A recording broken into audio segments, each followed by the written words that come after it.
Shalom, following Yeshua, welcome again to the Rock. And this is some of our basil. Hallelujah. We plant a lot of our basil in smaller sections in gardens, so I think this is basil that they're actually cooking with, I think. And then we have some basil over here, or maybe this is the basil they cook with. I don't know, one of these two are. But,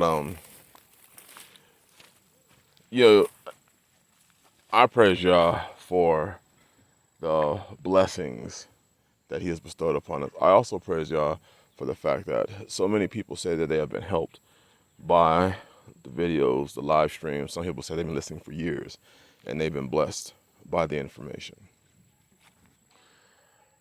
Even with that being said, I still get the question, about food shortages. And you haven't done a video on food shortages, so does that mean things are getting better? No, it does not mean things are getting better. I got some radishes. Let's see, this one, that one, and that one are all radishes. We eat a lot of radishes here, and these are just the beds on this side. I think we have 5 other beds with radishes. But again, talking about food, no, things are not getting better. See, what is happening is, first, I stopped doing videos. Here's one of our fig trees. These we will actually be able to eat this year. And in the region that we are in, our fig trees die back every year. They die all the way down to the ground. And then they send up new shoots every year. So it's just important for us to keep the root zones warm and alive. You can also see another fig tree right there. It's got some fruit. And there's one there, and there's one there, and there's one over there. And here's one of our lawn mowers mowing one of the areas down. And then there's one right there.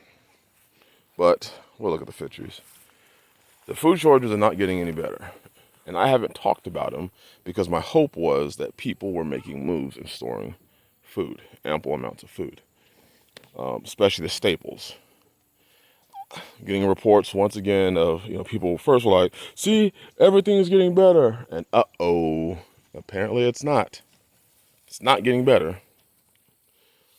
Shortages are back on the shelves again. Oh, might as well show you some of our pear trees. I'll be pruning these back heavily this year. We got a couple off the trees this year. Looking forward to next year though. But the shelves are getting bare again. Not just are they getting bare, but prices have skyrocketed. You are seeing people not be able to afford just the general necessities. People who buy flour or whatever. They were selling, 25-pound, you get some more water? Thank you. They were selling 25-pound bags of flour maybe a year ago for like $8. Now it's over $11. The 25-pound bags of rice were $9. Now they're $12. And they've been over about a year and a half. And if all your staples go up 30%, that means you got to find 30% more money in your budget to buy and to be able to afford the same things that you were buying before. Meats have gone up. Meats have also gotten a lot unhealthier. It's just not good. And it doesn't matter what you think. It doesn't matter how you feel. What matters is when these shelves continue to keep getting bare, people will continue to suffer and people will continue to get more and more desperate and trying to find ways to make it. The reality of it is it's not easy. And people are suffering. Not everybody is suffering. There are plenty of Walmarts that still have food.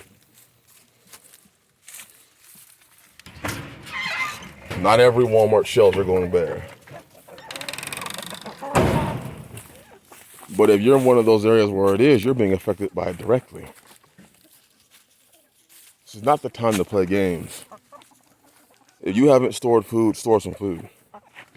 If you haven't put back some food, put back some food. This is the area where they turn our that's what happens when the males go after the females. They will actually latch onto their feathers and pull themselves onto them. That's why this one, I guess it's like a groupie right here. That one just it's bad in here. It's a terrible, terrible situation. But it's all food, so, and they provide ample amounts of eggs. But you can see they're picking through different greens, and they turn all this into my compost I use for my gardens.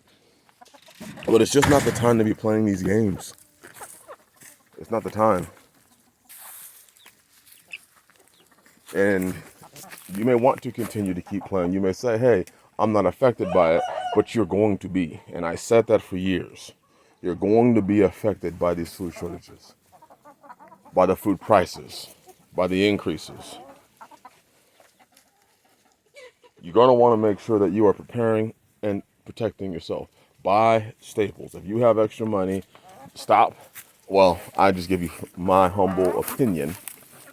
Instead of spending that money on fun things, spend that money on things that are going to sustain you for a long period of time. A long period of time. Don't play those games.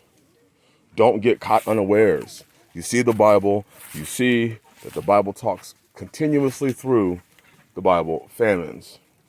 And there were always warnings. And in this situation, it may just be you can't afford food. It may not even be necessarily there ain't the food, although we are looking like it's heading that direction as well. It could just simply be you can't afford the food. Then what? What are you going to do when you can't afford? What are you going to do when you can't afford the nutrients? You didn't plant your gardens. You didn't prepare your house. And now you're suffering. And you can't feed your family the nutritious foods that you want to feed them. Then what? You don't want to live a life trying to get your nutrients through vitamins, multivitamins. If you ever done a study on those things are not very good for you. And your body has a hard time already processing a majority of the vitamins that come from multivitamins. I know I'm just ranting right now, but I'm really trying to impress upon you to make sure that you are doing your due diligence for you and your family and putting back food as much as you can. Don't stray away from it. Don't worry about what other people are saying. Don't say, see, nothing's happened yet. Because in the times of Yosef, it was 7 years. And can you imagine how many people do you think in that story of Yosef were like, I don't need to prepare. 7 years. That's a long time. I'll wait till year 6 and then I'll start putting back food. I would think a lot of people probably had that mindset. Don't lose patience. I know a lot of these channels, they're so, watch this channel now, or 5 things that, if you don't, or YouTube wants this video down. YouTube don't want the video down. YouTube really don't care.